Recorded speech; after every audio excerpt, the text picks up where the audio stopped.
All right, on the left here we have Aubrey Perry, who placed 4th in Swiss, which means he will very likely choose to go first. He gets the option to choose if he wants to go first or second. He is playing Amethyst Emerald, and then we have Alvin Hernandez here, having placed 61st, playing that Amber Steel Mufasa deck that we mentioned.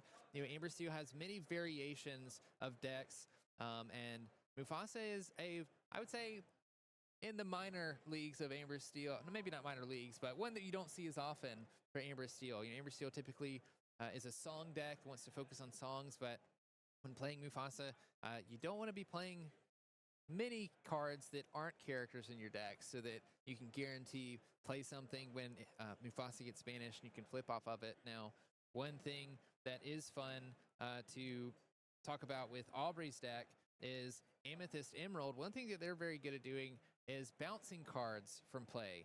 We have cards like Kick Cloud Kicker that can bounce characters as well. I'm going to take a look at the deck list real here and see what other bounce things we have. I know that Aubrey is playing an Emerald Chromicon, which is a way that you can bounce characters to hand again. And the reason I bring this up is because that can sort of negate the power that Mufasa can bring, because Mufasa has to be banished in order for that trigger to happen. So if you find a way to get rid of Mufasa outside of just banishing it, that can sort of be the way to go. Otherwise, Aubrey's deck looks pretty standard as an Amethyst Emerald deck. Now, one very interesting thing about Alvin's deck here is that normally in these Mufasa strategies, you tend to use a very low number of song cards. So we do see in Alvin's deck that he's playing the 1-cost Cinderella, the Ballroom Sensation, and along with her shift, Cinderella Stout-Hearted that we've seen from the prize wall. Oh, and we see right here, actually. But along with this Cinderella Ballroom Sensation, he's also playing 6 song cards, those being 4 copies of Let the Storm Rage On and 2 copies of Strength of a Raging Fire to have those turn 1 plays against stuff like Diablo. Yeah, and Alvin may need that here because Aubrey's Amethyst Emerald deck looks to be a very aggressive version. We see him open up with Cursed Merfolk on turn 1, followed by a Bonsai on turn 2. Both characters that can quest for 2. Cursed Merfolk, if you challenge into it, forces you to discard a card. Bonsai, no effects, but a 3/2, a very strong body for a 2-cost character. And so when you're faced with cards like Cursed Merfolk, you're usually looking to banish them outside of ways of challenging so you don't have to discard. But Alvin only playing 6 songs means I haven't gotten a decent look at his hand. I'm not sure if he has any songs in there. You may be forced to just challenge this Cursed Merfolk, take that hit, because you certainly can't let it stay on board after Aubrey on turn 3 plays another Bonsai and Cursed Merfolk. Total of 8 lore on board currently. So it looks like he is going to take that hit, discarding the Tinkerbell Generous Fairy. And we do know that Alvin has the Shift Tinkerbell in his strategy, the Giant Fairy, that he can go straight from a Generous Fairy to Giant Fairy to kind of deal with decks like this. We don't see the Giant Fairy in his hand here, but it definitely could come up in this matchup, seeing these 1 and 2 willpower characters that Aubrey is providing on the board. Aubrey is putting on so much aggression here, having the Bonsais and Cursed Merfolks, following that up with a Queen's Castle. We've talked about locations and the strength they can have, specifically in scenarios like this, where you're sort of forced to divide your attention across different cards in play. You need to banish these characters so that they can't quest for more lore. But with all of that willpower on the Queen's Castle, it might take a turn or 2 to finally get it banished. It has 2 lore on it, which means at the start of Aubrey's turn, it's an extra 2 lore that Aubrey gets. Not even to mention the Queen's Castle ability. If Aubrey can move any characters to the Queen's Castle and gets back to the start of his turn, he gets to draw extra cards off of that. Alvin's hand right now looking to play Rapunzel, drawing a card after healing Smee for 1. Rapunzel great for finding extra card draw, but doesn't have great strength to be challenging things. We are going to see Pete trading into one of those Bonsais. We can see the value of Bonsai having that 3 strength. Banishing the Pete in the challenge. Definitely Bonsai, a fantastic card out of Shimmering Skies for these Oh, aggressive gemutet und Emerald ich laber decks. mir hier den Being Mund able to put a fusselig. 3-strength character in play against Nuss-Q. decks that Vielen want Dank you für to diese put these Information. lower strength characters in Mann, play warum penne ich denn so? with their, as we've talked about, 3 willpower is such an important Vorhin hatte ich schon 10 number Minuten to lang be so die hitting Deckliste when ab, you're keiner konnte was playing- sehen. when you're Aber das playing Gelaber konnte man, glaube ich, these, hören.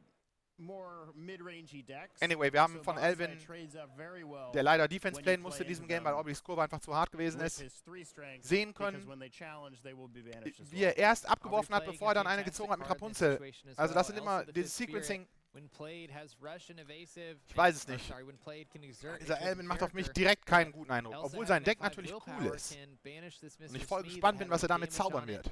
ensuring that Alvin has as little strength as possible to challenge this Queen's Castle that's going to continue to gain Nur leider more. dieses Spiel, wenn wir es nicht I sehen. mean, Aubrey came out running in Ich this wüsste gar game nicht, wie ich already dieses at Matchup 16 lore. einschätzen sollte. Alvin is in a place where we really need an answer. We're going to play a Mufasa Betrayed Leader just so that we can sing a Strength of a Raging Fire, dealing 2 damage to the Bonsai. Saving ourselves one more turn. Aubrey's going to gain 2 lore off of the Queen's Castle. And quest with 1 for Elsa. Elsa is evasive as well. So Ja, das we need saved einen ja very echt visible überhaupt nicht. challenger on the next turn. And none in hand. We just have a Tinkerbell Giant Fury, but it might be too late at that point to utilize her effectively. Tinkerbell Giant Fairy, definitely a card that is amazing against these aggressive decks, but when your opponent is staring at you with a Queen's Castle like this, it is definitely not the time for Tinkerbell to be in your hands. Yeah, and just like that, Aubrey takes game 1. I feel oh like my gosh. feel like the game just started. Yeah. Congratulations to Aubrey. Really got Was off spielt the dieser Man races noch mal there genau? fast, really knew what he was doing. He played out his high lore characters first, realizing that his opponent's deck might be a little bit slower. Might want to take Eigentlich him to the könnte late er ja. game, Es and he sieht said, eigentlich I'm not aus. going to let you get there, and I'm going to get to 20. Yeah, I mean, you can see Ja, es the sieht aus, als power ob das of ein cards starkes like Matchup wäre Bonsai, für being able to Emerald trade with Amethyst, characters weil that Emerald force Amethyst to einfach use halt diese challenge Emerald into those Action hat. aggressive Amethyst Und das Emerald decks Card-Draw because dieses they come Ember out so Steel Decks quickly. beschränkt sich And so then auf Rapunzel especially und your Doc. Cursed Merfolk's getting that Das ist auch value nicht of gerade forcing super wenig. Alvin to discard cards from the hand because Alvin's playing a Mufasa deck, doesn't have access to a lot of those steel songs. We're playing Aber was 6 das of doch them, für but ein Deck couldn't ist. find any of them to banish the Cursed Merfolk through that way. Was able to just steamroll that game and take game 1 very quickly. Yeah, the lack of the Cinderella Ballroom sensation on turn 1 with those steel songs, I think, really made the difference for him. But let's see what happens here in game 2. All right, going in on game 2. Alvin having lost the last game means that he gets to decide who goes first, and I have to assume that he will choose to go first here. Definitely be advantageous for him too. One of the things that Alvin's deck is looking to do is establish some characters early himself, have some pretty aggressive characters like Daisy Duck and Piglet, but as you mentioned, Sam, Cinderella along with a song sort of Ich weiß nicht knowing wieso, what aber ich habe irgendwie so den Aubrey's Vibe, als playing Alvin here certainly wirkt would be so, good als as ob er so well. sich selber So we spielt do see an im interesting Film card in über Alvin's mulligan that he's going to choose not to keep here, über das but Leben von is a Aubrey very Perry. interesting card in the metagame. Wahrscheinlich, wenn ich mir das so angucke, das Matchup und Chien-Po is a den Ausgang des Game bodyguard 1. character, which means as long as he's exerted, your other characters can't be challenged until he is defeated or until he becomes readied. And with his 4 strength, Chien-Po haben wir ja zur Genüge schon popularized gesehen von Jonathan Lamb, als dass uns das nicht mehr schockt, dass das irgendwie eine Playable Card sein soll. Ruby strategies often rely on their strength-based removal, like Madame Medusa, and that caps out at 3. So his 4 strength hits that perfectly. Their other way of removing characters, especially exerted characters, is Maui.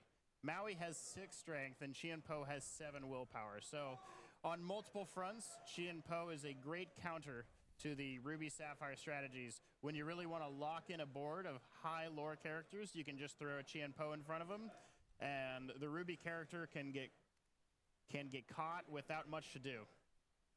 Yeah, just to deal with a Chien-Po and that 7 willpower, Aubrey would need something like a Merlin Crab and a Madame M. Fox, which is available, but you have to have both to deal with it. One of the things I like about Chien-Po is all that strength, which means that anything that's challenging into it is likely going to be banished. We are going to open with a Cinderella Ballroom Sensation. I don't believe we have any songs in hand, though, but it does put Aubrey in a position where he has to consider, okay, Wir werden meistens nicht so viele do Songs in I der Hand play out haben. a character Er hat 6, and von den 8, die Steel-Song normalerweise hat und die man mit der Cinderella sehen kann und sonst nichts. Also echt der minimalste Steel-Song-Splash in dieses ansonsten Mufasa-Deck. Ich habe so ein Deck by the way schon mal gesehen, so ähnlich. Nur mit halt gar keinen Songs und auch keiner Cinderella. Aber halt so Amber Steel Mufasa. Ich glaube, das war sogar auch Tops am Ende, aber ich bin mir nicht mehr so sicher. Now, Aubrey might be thinking here, he saw Mufasa come down in Game 1, and now he's seeing Cinderella come down in Game 2. Now, he probably knows the deck list, but, and especially if he's looked at the deck list closely, he'll know that 6 songs.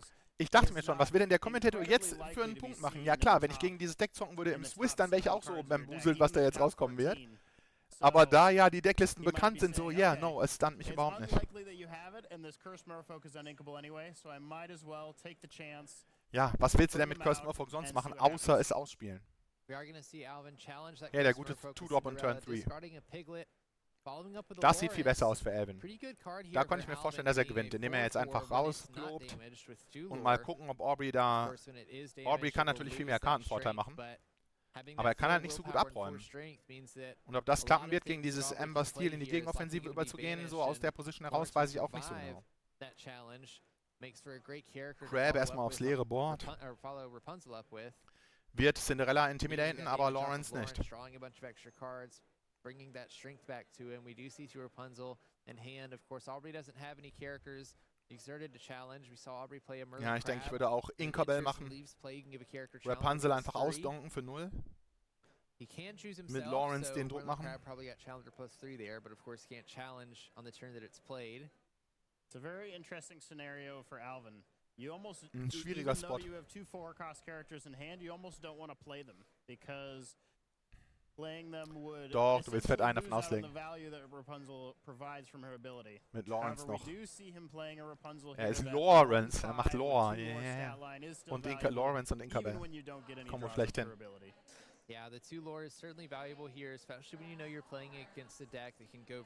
Der Humor wird im Laufe des Abends, by the way, nur immer schlechter werden. Tut mir leid.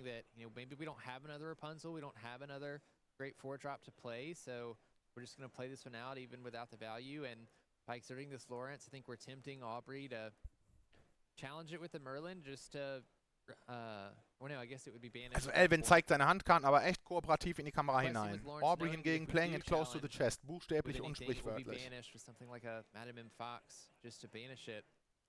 Aber da sehen wir finally das Emerald Comic-Con. Ist das nicht eine Deluxe-Karte? Ich bin gespannt, wie wir sehen werden, dass sie je irgendwas macht. Ganz zu schweigen von irgendwas Gutes, nur so überhaupt irgendwas. And we do draw into a Queen's Castle, which is a great option for turn 5. It is a 4-cost location with a 1 move cost, meaning that 5 ink is perfect for playing the card and then moving a character there. We have an interesting decision here from Alvin as well. We drew Daisy Duck for turn, which is an uninkable card. Ja, du musst leider Rapunzel jetzt inken, fürchte ich. Und Mufasa rauslassen. Und noch 4 Lore machen, I guess. Ah, er macht es nicht, okay. Er spielt immer ein bisschen konservativer.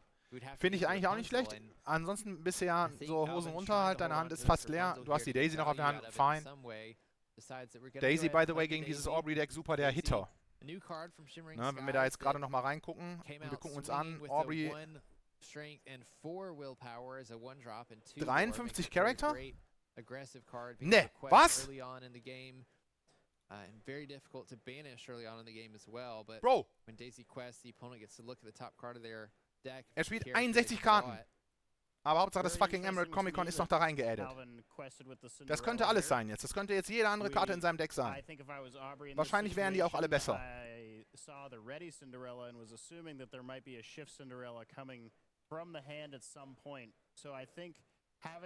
Astonishing.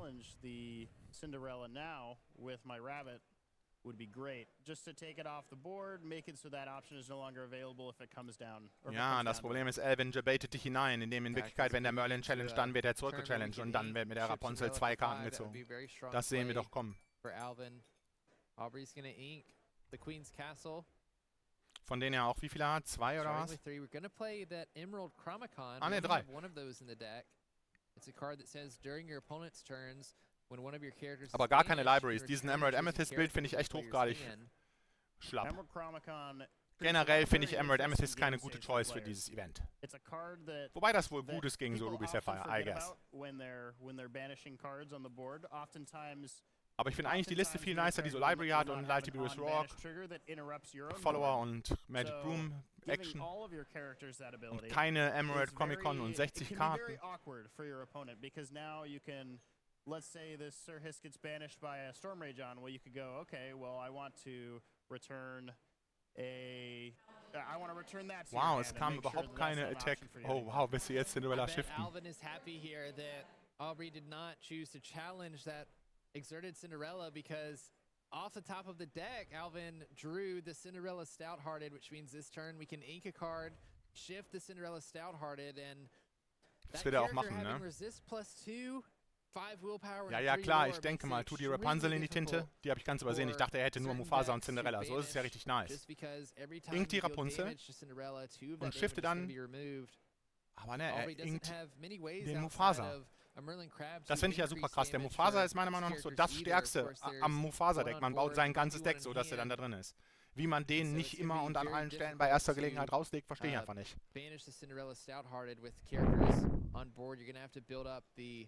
Strength of one of your characters by a lot in order to do so. Wollen wir hoffen für Alvin, dass er mal noch Card Draw bekommt aus seiner Cinderella. Characters, but unfortunately for Aubrey, that is only on your opponent's turn, not on your turn. So if you challenge with one of Aber das Konzept finde ich schon interessant eigentlich. Es ist ja witzig, man macht so, man will so Stilsong sein, in Anführungszeichen, aber in Wahrheit nur für die so Turn 1 Cinderella und dann Turn 2 Let the Storm Rage on. Schrägstrich Strength of Raging Fire. Und genau die Sachen hat er halt so in sein Deck reingemacht und dann der Rest Mufasa-Deck. Ein super interessanter Twist. Was jetzt echt zu debattieren wäre, ist, gilt dieses Deck noch als Stil-Song? Im weitesten Sinne ja. In dem Sinne, dass es Songs hat und Charakter mit Singer. Eigentlich ist es schon noch Stil-Song. Aber es ist super der Hybrid. Es ist so Mufasa-Stil-Song, der neue Super-Archetype. Ich glaube, ich würde nicht sagen, dass es nicht Stil-Song ist. Aber ich würde doch den fettesten Asterisk aller Zeiten machen, um darauf hinzuweisen, dass so... Yeah, aber... Interessant, wie er damit Tops gemacht hat. We are going to see the Merlin Crab being played, giving Madame Mim Challenger +3.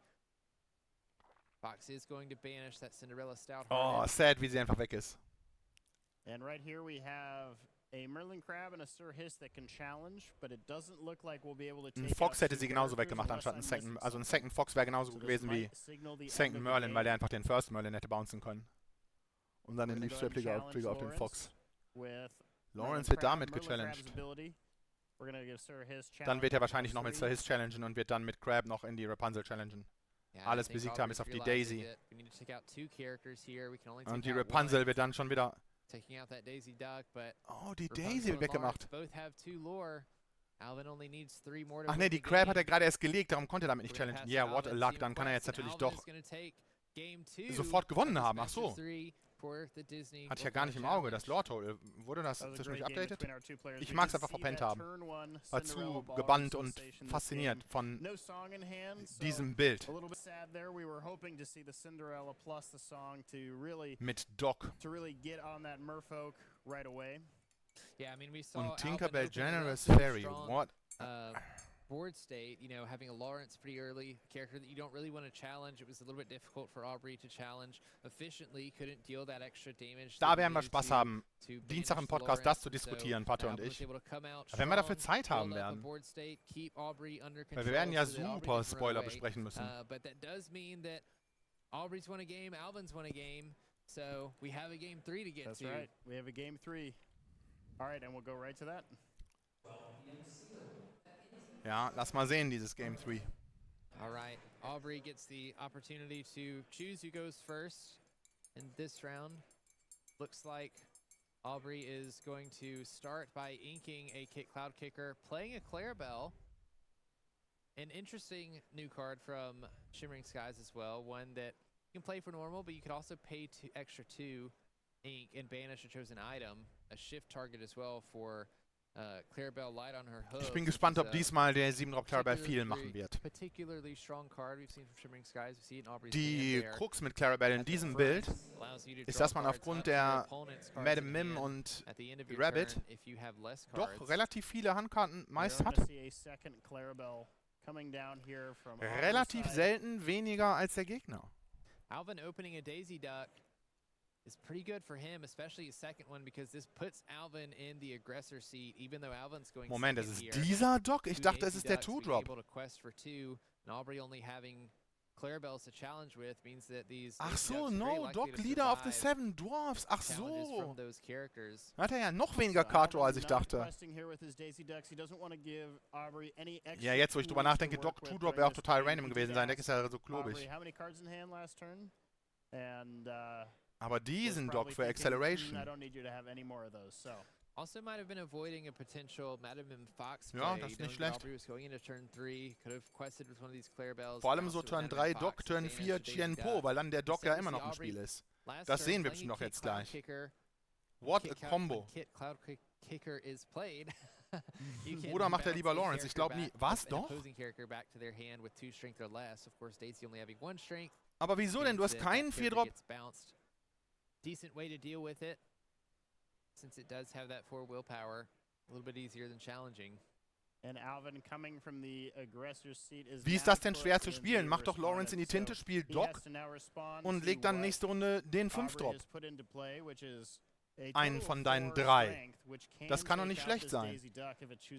Ach so, man könnte theoretisch so den 5-Drop inken, einen von den 3, um dann so den Turn drauf noch irgendwie Lawrence und Let the Storm Rager. Aber ist eigentlich auch Quatsch, weil den Turn drauf kann man auch Let the Storm Rager und singen mit Dock und den 5-Drop einfach rauslassen. Nein, Alvin, come on, mach mich nicht schwach. Wie leicht ist dieser Turn jetzt zu playen? Was man inkt, ist von mir aus ein bisschen debattierbar. Aber doch nicht Dock. Du spielst Dock jetzt aus. Hast du Angst vor noch mehr Cloud-Kicker? Ich meine, ist auch nicht devastating. Die Clarabelle werden dich bis dahin nicht defeated haben. Yeah. Hat der Lawrence jetzt nicht geinkt? Doch. Weiß ich nicht. Nee, hat er nicht gemacht, stattdessen Chien-Po. Nee, stattdessen Mufasa. Ja, natürlich 5-5-5 Dorf auf seiner Hand zu halten, klobt auch, aber ich glaube, ich hätte die einfach rausgeklobt, einen nach dem anderen. Aubrey muss ja damit auch irgendwie fertig werden. You could likely take quite a few trades with the characters on Aubrey's side of the board and keeping your character safe and also Chien-Po relatively healthy. So Alvin's going to go with that dock play, setting up for a turn 5 as we move over to Aubrey, immediately questing with this Cloud Kicker. So questing with a kick Cloud Kicker here kind of signals to Alvin that we plan to do something with a Madame Mim. And it looks like we're going to do it with a Fox, returning that Kit Cloud Kicker to hand to play this Fox out. Basically saying to the Alvin, if you want to quest with that dock, I'm going to take it out. Ist aber nicht so schlimm, weil jetzt in Wirklichkeit Quest für 4. What Aubrey might not know, Chien-Po. though, is the Chien-Po might be coming next turn. Doch, Aubrey weiß ganz genau, dass Chien-Po vielleicht kommt, weil er die Deckliste gelesen hat. Und no way, dass man das überliest. Man kann davon auch nicht so verwirrt sein wie bei Doc, weil es nicht so viele verschiedene Chien-Po gibt, glaube ich. Aber ich würde mich mal aus dem Fenster lehnen und behaupten, es gibt nur einen. Den einzig wahren Chien-OP. TM, aber nicht von mir, sondern von Jonathan Lamb. Ist der eigentlich auch Tops? You could see that being played. Looks like we're going to sing with the dock. Let the Storm Rage on, banishing that Chernobog's followers. And instead, we're going to pay 3 to play a Lawrence and a Daisy. Paying another ink for that Daisy. Lawrence being a 4/4. Another great statted character used to sort of check other characters on the side of the board. Aber was war das denn für ein Play jetzt schon wieder? Jetzt kann er den Dock verlieren oder die Daisy oder beide.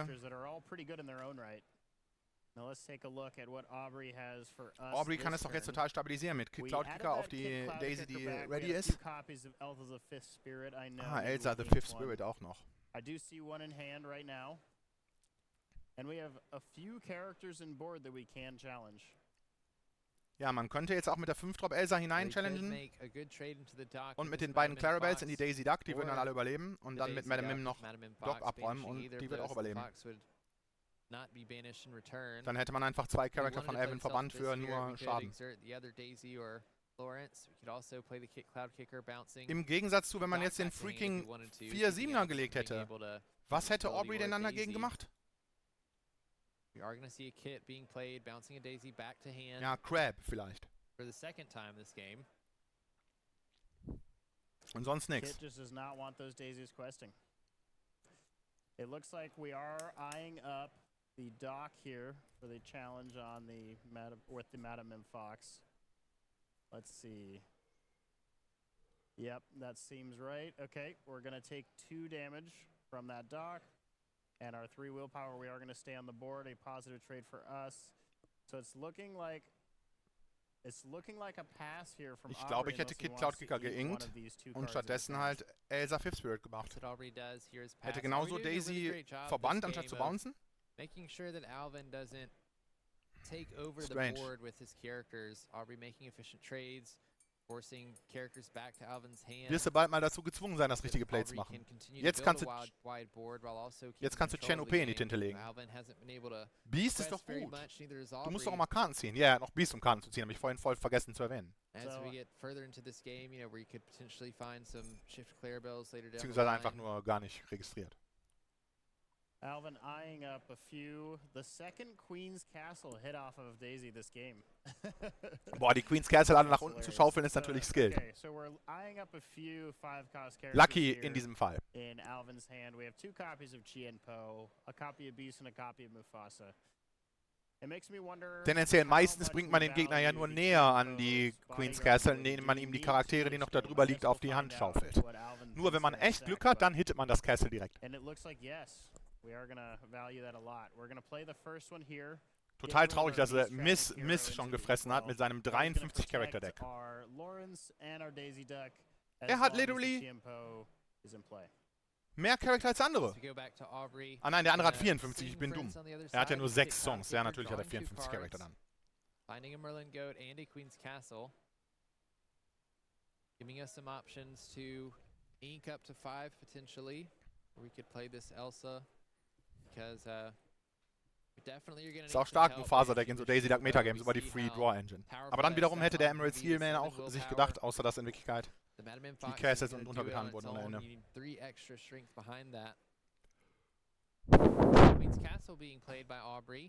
Da hat er aber noch 1.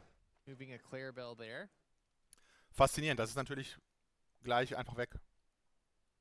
I wonder if this is looking to just be a pass from Aubrey here, because I don't think Chien-Po ist einfach zu fett. Aubrey verliert dieses Game, aber dann Game 3 wird spannend. And we're gonna go ahead and leave the Madame Mim that is damaged. We're gonna go ahead and leave it ready, maybe to challenge into the Chien-Po next turn. Yeah, I think we want to draw some extra cards from the Queen's Castle on the next turn. That Clarabelle there, potentially looking for something like a Merlin Crab to help us find cards. Gonna find an Ursula Deceiver off of that Daisy Duck questing. Then it looks like Alvin is going to challenge the Queen's Castle and banish it with Lawrence and Chien-Po. Makes quick work of that. Queen's Castle, definitely not something you want sitting on the board for multiple turns in a row. And it looks like we're going to play a second Chien-Po here, really showing us how... Yeah, was machst du gegen diese 4-7er, bro? 2 Chien-Pos, and now Aubrey is definitely in a rough situation here. 1 Chien-Po was a lot, even for this turn, and now there's 2, so we'll see how Aubrey responds to this. Yeah, we see Alvin ready to put on the gas here, playing that Daisy Duck for the 3rd time this game, just getting it on board. Protected by those Chien-Pos, now we can quest with this Lawrence and both Daisies. Nochmal gezeigt, ja. Guck hier immer noch Mufasa.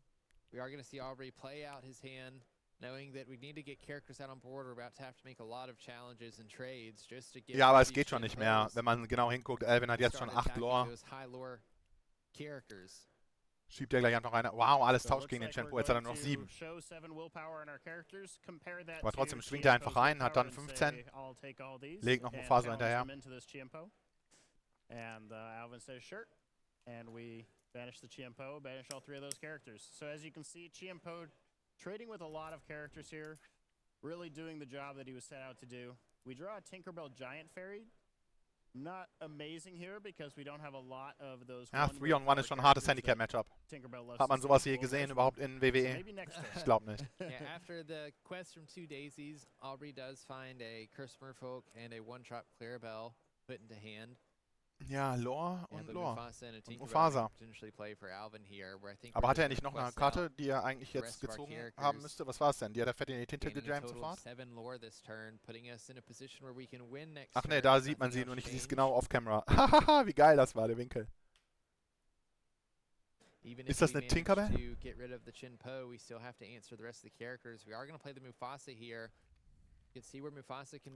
Ja, das ist Time to Game 3, würde ich denken.